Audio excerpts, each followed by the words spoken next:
Hello everyone, Navala here, and welcome to this guide for the Hex-a-Gone minigame in Fall Guys. Before getting into it, I want to remind you to subscribe for more Fall Guys content, and hit that like button if this helps you out. Now, how can you win at Hex-a-Gone? First, there is some luck involved in Hex-a-Gone, since you can get killed by a player falling on top of your head at the wrong moment, or if a player is running in front of you to take your tiles away, it can screw you over.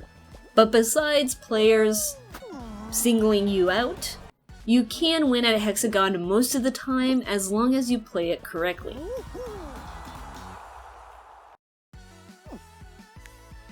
At the start of the match, look around to see if any empty tiles are near you. You will not always have empty tiles near you, but if you do, this can be a great start for you, because you can jump on these empty tiles to prolong going to the floor below. And the start of the match is the most hectic as players are going all over the place. So, by preventing yourself from dropping down immediately, you can let all those other players drop to the second or third platforms, and then by the time you get to the first platform, most of the players will not be there anymore. You have to be careful though, because they usually wipe out most of the tiles on the first and second platforms at the start, so make sure you look down before you drop to plan where you're going to fall. Now, if you do fall at first because you do not have any tiles to jump on or you just miss them, don't worry. Just run around and do your best not to run into anyone else. Another good idea is to hop as soon as you land, because that will give you more air time to think about where you want to go, as all the players are running everywhere. So consider that as your option too. Now here is my strategy that I utilize for all the platforms. If I get to a platform by myself, or very early into a platform, I like to split the platform up into as many islands as fast as possible. So I like kind of make circles around, cutting up the platforms so people can't run in between them at all. And the reason I cut them up into little islands is because most players are going to fail at jumping on the Hex-a-Gone minigame. So by cutting it up into islands instead of just running around the outer edges of the platform, increases the chances that the other players will fall, and increases my chances of having the platform all to myself. So this is just taking the game in control here, cutting up the platform so that other players will fail their jumps. Something else to do is to watch the shadows, because if someone is above you, you will see their shadow on the Hex-a-Gone tiles. So what I like to do is I like to delete all the tiles under the shadow, so that way when that person falls, they will fall at least 2 floors. Now next what you want to do is also look at players on your platform. I look around all the time, and if I see someone is heading the same direction as me, or if I see they want to use the same tiles as me, I'm going to try and cut them off, because I don't want them taking the tiles that I plan to use. Now, being able to cut people off, you want to get in front of them, you don't want to run towards them. Because I see a lot of people that just run at each other to get rid of tiles, but ideally you do not want to be next to someone or behind someone when you're going between tiles, because you can easily get farmed by that person. If you make a jump and they're in front of you, you'll hit them and they'll knock you over and you'll fall a floor or two. So you want to keep your distance between players, but at the same time be able to cut them off. So my advice is just do your best in predicting what paths someone could take, and eliminate that path for them so they fall. Now if you would rather not interfere with someone else's path because you're more concerned about yourself, then just try to find a path you can take that no one else can. Talking about making your own path, you will need to plan your paths, because this is the #1 way to win Hex-a-Gone, is planning your routes. So if you manage to successfully have one platform to yourself, look at all the broken up pieces and see which ones you can jump to.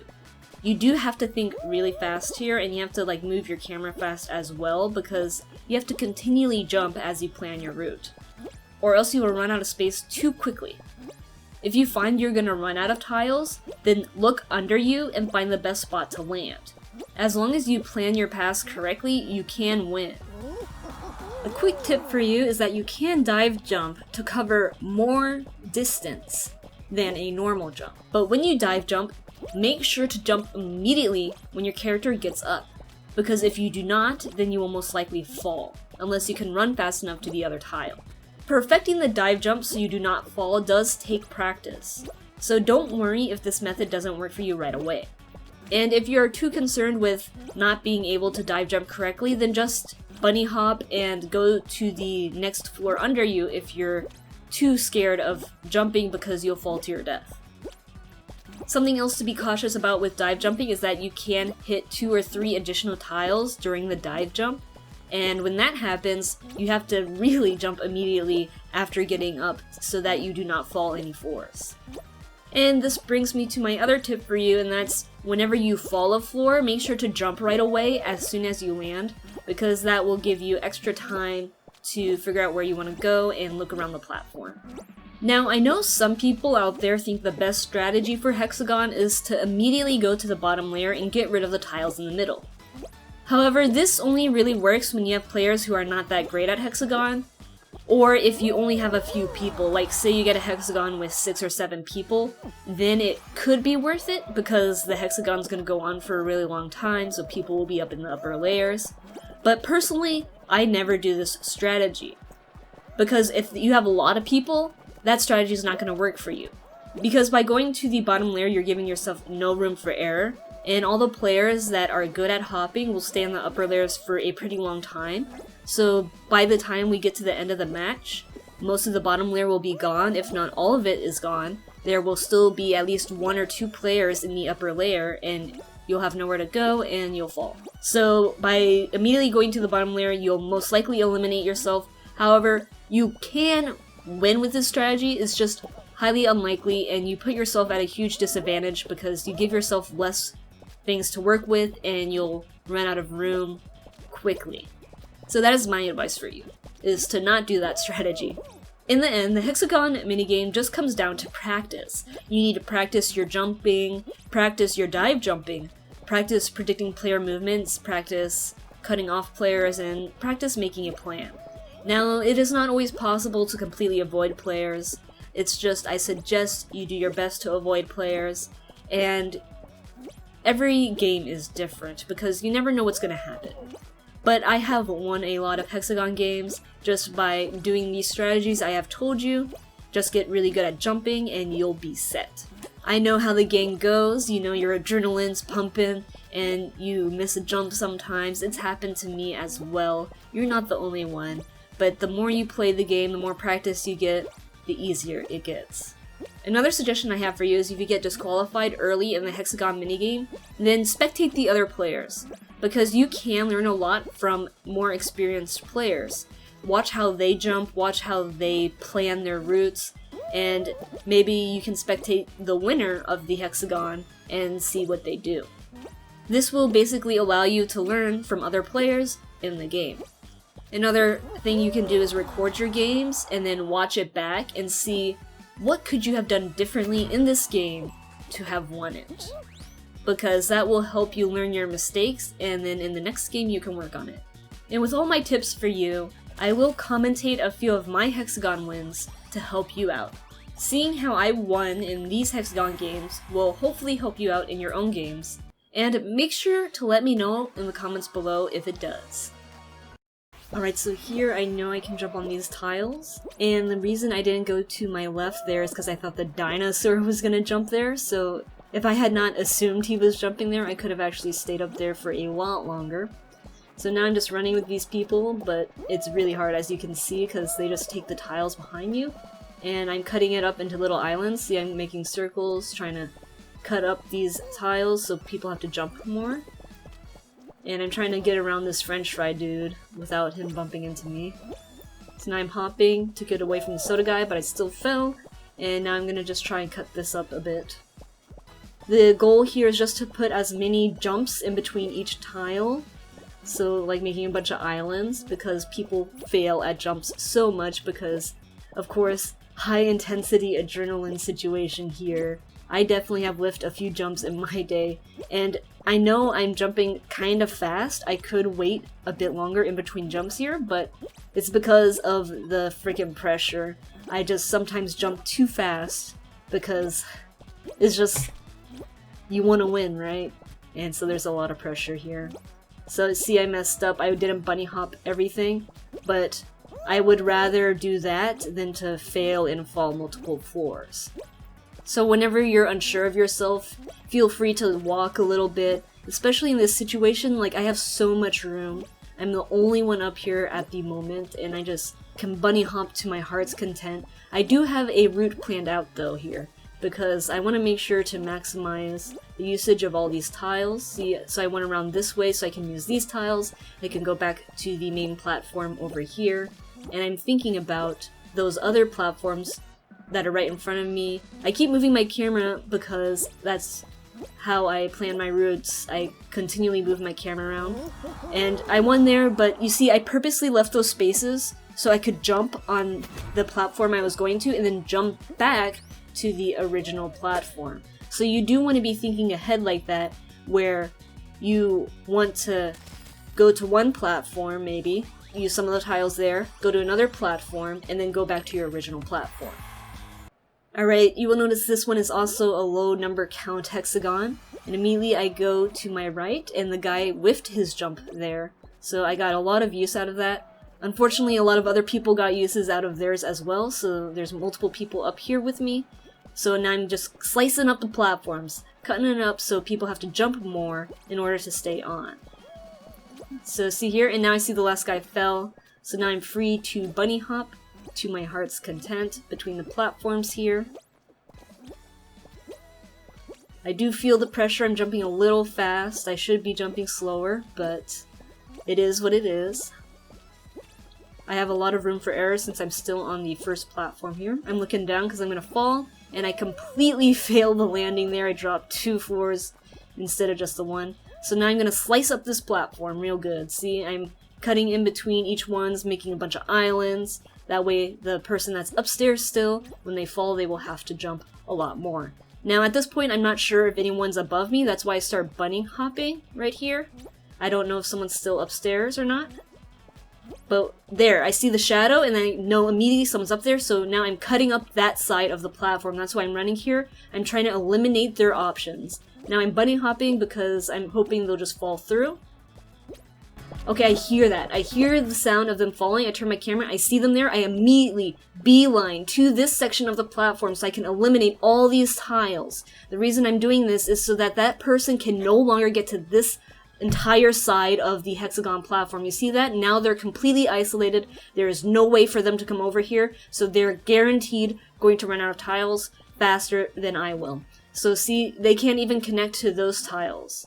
So I managed to cut them off perfectly, and now they're gonna fall. So they fell, and now I have this tile all to myself. And the blue platform under me has a ton of tiles as well. So I'm sitting pretty right now. I know I'm hopping a bit fast. I should be hopping slower, but I mean, I have so much room that it doesn't really matter. So I hope you guys could catch all that. I had to speak really fast there so that you could see what's going on and hear what's going on at the same time. So now I'm just bunny hopping, playing it safe. So this is kind of the stuff you want to do. You want to move your camera around a lot. You need to be aware. You need to listen to what's going on. Alright, so in this one I only have one tile I can hop to, so it's not looking good because multiple people hop there. And I fall immediately to the second platform, but it's okay. I'm going to slice and dice this platform up. Already you see I'm splitting it up into little islands. And I'm going to try and cut this guy off by taking up all those tiles. It works, he falls. Unfortunately that wolf kind of got me. See, this is the power of the dive jump. That is the power of the dive jump. That wolf almost got me to fall, but because of those perfect dive jumps, I was able to recover. And now here I'm just hopping my way. There's nowhere for me to go here. Okay, there we go. I wasn't sure if I could make that dive jump, but I was able to, so. Now we just sitting pretty. I'm looking below, trying to figure out where I want to land, because I'm going to run out of tiles here real soon. I see the yellow spot over here. I know there's not a lot of tiles over here, but it's really my only chance. I see this blue spot. It's much better. I probably could have spent more time up there, but I just wanted to get to an area that had more tiles that I could jump on so I don't risk falling multiple floors. And so now I'm just planning my route. As you can see, I probably could have gone more forwards in hindsight, but in the moment, this is the direction I went. And I have plenty of purple tiles below me in this area as well. So that's where I'm planning on dropping next, is to these purple tiles. I whiffed that jump so hard, but it's okay because I managed to land on the purple and win the game. Alright, and in this next one, I have 2 tiles next to me. I'm probably only going to use 1, yep. Alright, and down we go. I'm trying to hop, but again, a lot of people here. There's 12 people in this match, so it's gonna be tough. I'm just trying to separate these tiles. And that guy took the tile I was gonna jump on. So those are the kind of RNG factors where you can't really predict when someone's gonna fall, and so they kind of just farm your plan. I whiffed that. I should have dove earlier. I would have made that jump easily if I did my dive earlier, but I did the dive too late. Here, the dinosaur took all the tiles, and I didn't know how to react fast enough, so that is why I fell there. So here, I'm slicing it up. I see all the shadows. You see I'm following the shadows a little bit there. I'm trying to cut up the tiles where I see the shadows, so if they do fall, they fall to the bottom layer. I'm just trying to cut these tiles up as much as possible, trying to get these people to fall. High pressure stakes here. Dive jump, make it, make it, make it. I was good if I just did the normal jump there, so that's why I fell. I did the dive jump. Now, trying to cut these people off again. I have to be super careful here because I'm isolated and I don't know if these platforms connect to a main one. But I do have a plan. I want to stay away from those people. So now I'm gonna go over here. There is so many tiles over here. They're just all spread out, so I have to play it perfectly. Got the dive jumps. I feel a lot of pressure. That's why I keep dive jumping, because I am scared out of my mind that I'm gonna fall, and there you go. So that's the power of the dive jump. Winning with the dive jump. If you can dive jump perfectly like that, where you land on one tile and then jump immediately, it can win you the game. And it lets you have a lot of time in between jumps because the dive jump gives you more air time than the normal jump. I hope seeing this gameplay of me winning has helped you out, and let me know in the comments below if it did, and let me know also if you want to see more examples of wins, just so you can kind of get that perspective of what do you have to do to win at Hex-a-Gone. Because when you're in the game, you have to think fast, react fast, and you don't have much time to second guess yourself, and that's what makes Hex-a-Gone so intense. So just let me know, again, what you think in the comments below. I hope this guide has helped you out, and make sure to leave a like if it did. Thank you very much for watching, and as always, good luck grabbing your own crowns, and see ya next time.